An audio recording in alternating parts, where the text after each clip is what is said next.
Hello and welcome. Thank you so much for clicking in. My name is Mecca. I live in the south of England. I grow most of my vegetables and I heal my body using life-giving foods and also juicing and making smoothies.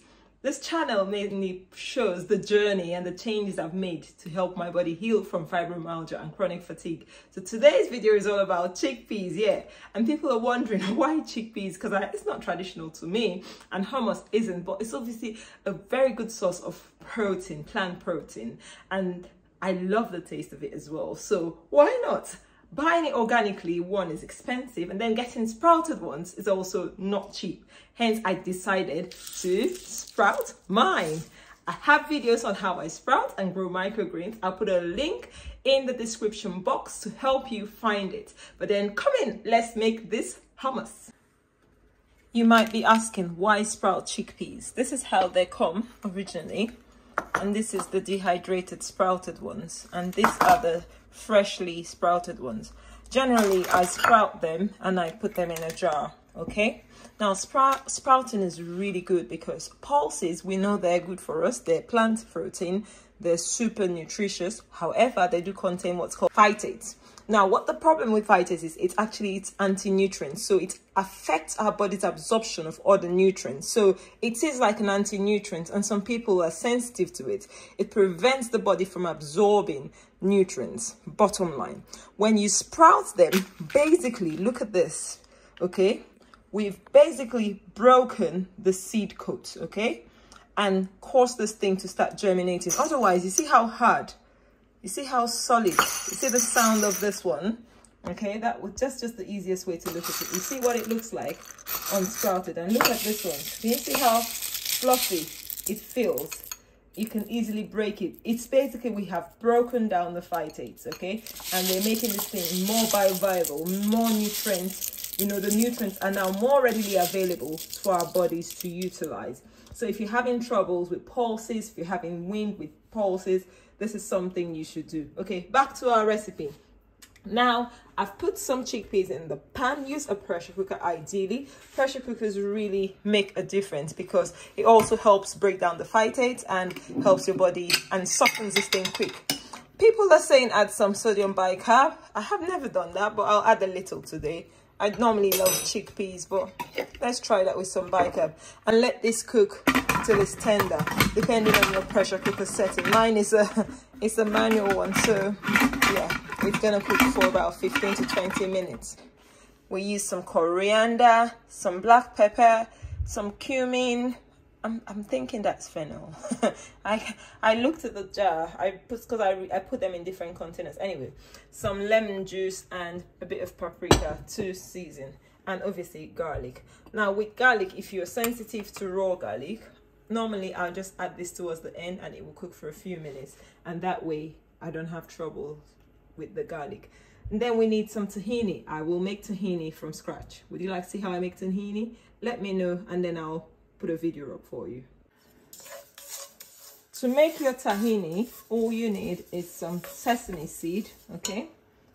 You can use the hulled or unhulled. I've actually got a couple different sesames from 2 different companies, and I'm just gonna toast this really lightly. Yeah, this is a totally different one.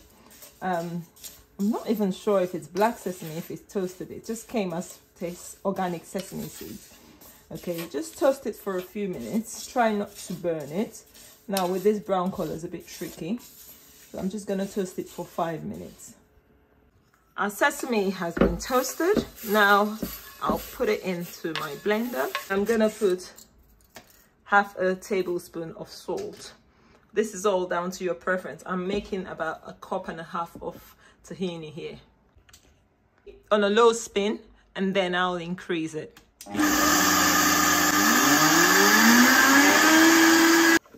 You'll get the initial crumbly breadcrumbs feel. That's fine. I'm just scraping the sides down, and then I'm gonna let this blend, but I'll add some oil. Now I'm adding some rapeseed oil. That's the most neutral oil I have to hand, okay? You just use neutral oils. If you have something like olive oil, it might make it a bit stronger in flavor, okay? But then neutral oils are best. Our tahini is ready. Now it is hot in here, but that's fine. And you can see how runny the consistency is, okay? It's not white. Obviously, remember the sesame seeds we started with were a bit toasted and a bit brown.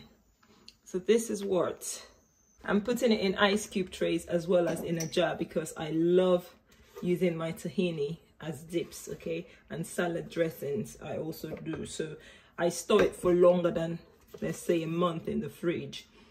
That way, in the freezer rather, that way I can make it once and forget about it for a while. I'm not washing the blender. I'm going to go ahead and use this blender to make my hummus, okay? Whilst our chickpeas are cooking, I'm going to use the same blender, obviously, I use for the tahini, and I'll be adding 2 lemon juices. I'm going to squeeze in juice from 2 lemons, okay? Try and go for organic or unwaxed as much as possible. Just try and avoid conventionally grown things because of the pesticide load. They affect your healing because your body now loads up on these heavy metals and pesticides and compromises your healing. So I will squeeze this in. Next, we'll add our spices. So coriander, black pepper, and our cumin, all right? If you have the time, just give it a nice toast. It actually makes, toasting them actually makes it a lot nicer and the flavor is good, okay? Our chickpea is cooked. That is the liquid. This is called Aquafaba. If you've never heard of Aquafaba, it's actually the water from canned chickpeas, and actually vegans use it a lot for plant and egg-free recipes. You can whisk it and it gives you like a beautiful fluffy meringue. Anyway, that's it there on the side. That's what we're going to use to blend. And now I will put this whole lot, it's quite a lot actually. I'll probably just put half of it in the blender. And then I will go ahead and add a little bit more tahini. Okay, a little bit more, 1 big scoop of tahini. Remember, there's a bit of tahini left in that blender. A tablespoon of salt, and we will blend this away. I just started blending and realized I didn't add the liquid, so I'm just going to be adding half a cup of my liquid. Actually, make it a cup because this is 3 cups in here of chickpeas. Our chickpeas have been blended. We actually have our hummus. Sorry guys, life happened. I had to do school run in the middle of making this. This is the reality of content creation. But this, I'm trying to document what happens in my day to day. It's not like I'm going out of my way to make this. My son came home, obviously he loves hummus as well. And he helped me chop up some carrots and some cucumbers. And so we're gonna eat. We've been eating already. So this is it. I just drizzled a bit of olive oil on it and some coriander, and yeah. Can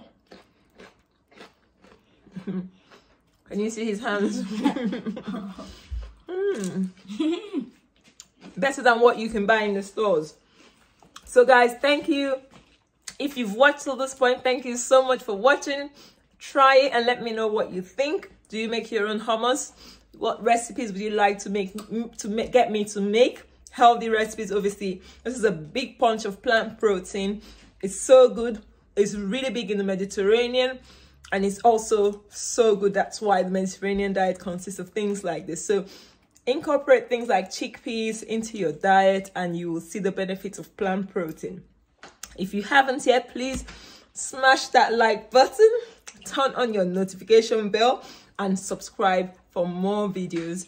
And I will see you in another one. Bye bye.